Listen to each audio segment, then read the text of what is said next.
Thank you, Governor, and good afternoon, everyone. Good afternoon. I'm grateful to all of the elected leaders here, the community, business, and faith leaders that are joining us today.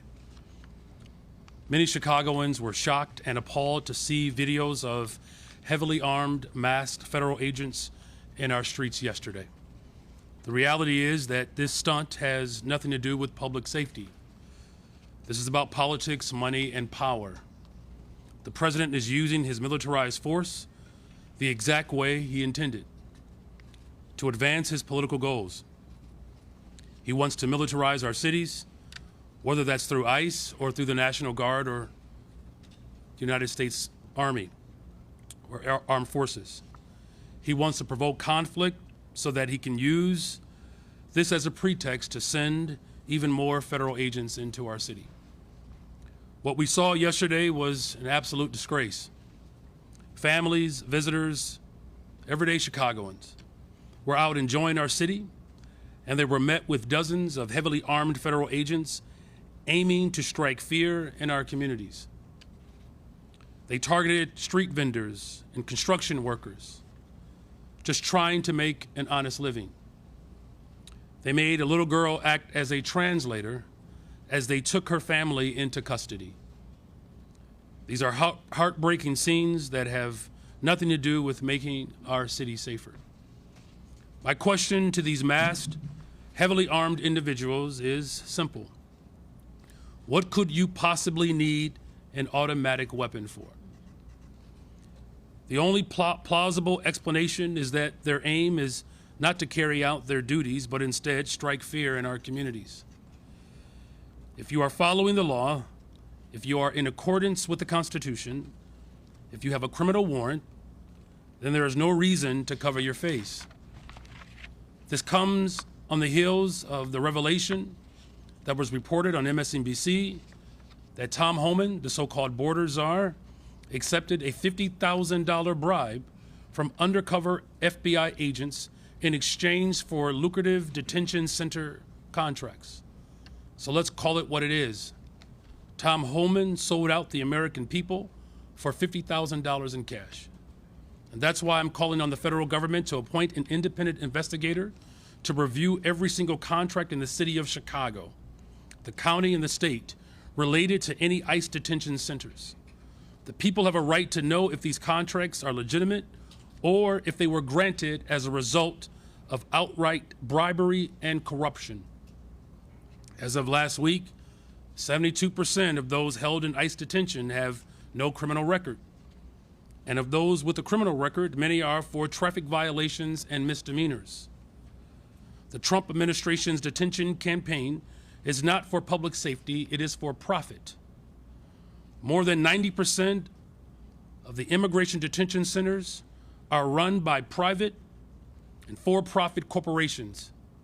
The Trump administration has already engaged in no-bid contracts with private prison contractors across the United States. Executives at private prison firms are calling this a gold rush, as their stocks have soared by as much as 80%. In May, the CEO of a private prison corporation told investors, and this is a quote, "Truly one of the most exciting periods in the history of the company." One company estimated that they could make as much as $400 million of taxpayer money per year from private detention. Another said that it could make as much as $1 billion in additional revenue. The two largest private prison corporations gave President Donald Trump at least $2.8 million for his re-election campaign.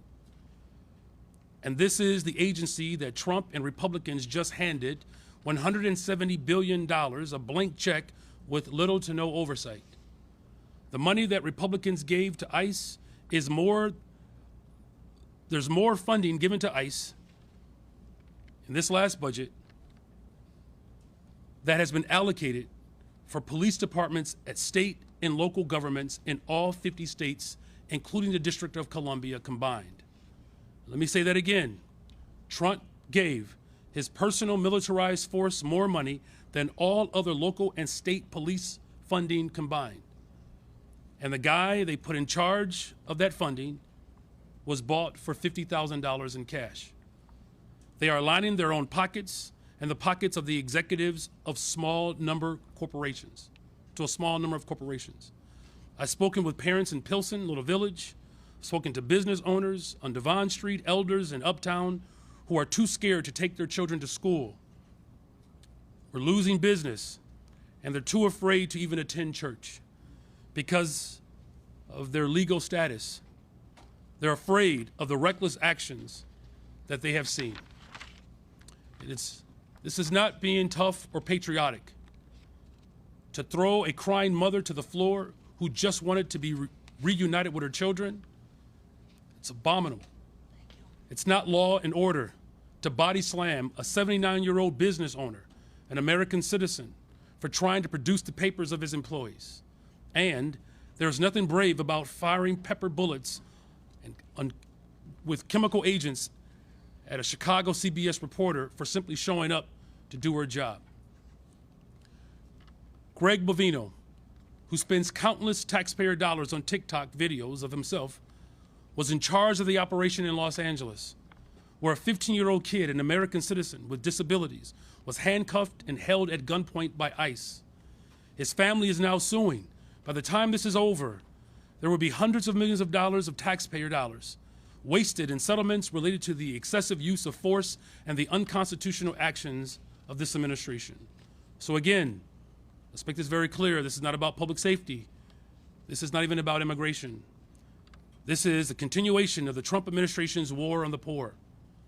They have cut food assistance, they have cut Medicaid, they have cut violence prevention funding. They have made life harder and more dangerous for poor and working people across this country. They have declared war on poor on behalf of the ultra-rich, and so they can simply funnel our tax dollars to a small handful of billionaires. So we have to make sure that we continue to show our support for the people of this city and for this country. In closing, at a time when we are cutting hundreds of millions of dollars from healthcare, public health, housing, and defunding public education, manufacturing austerity, I'll say that plainly, the Trump administration is worsening poverty at the same time as declaring war on the poor.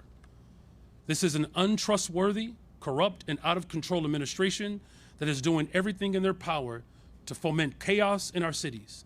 Whether it's in Portland, Los Angeles, or Chicago, we cannot accept the militarization of our cities. We will continue to stand united as a city, as a county, as a state, and local villages to reject any attempts to militarize our cities. I want to be very clear, what we saw this Sunday is not unique. As the governor has indicated, this is happening in villages like Broadview and other places across this country. And so we have to make sure that this is not the last time we express our unified voice to ensure that we protect the interests of all people. And with that, I will turn it over to our Attorney General, Kwame Raoul.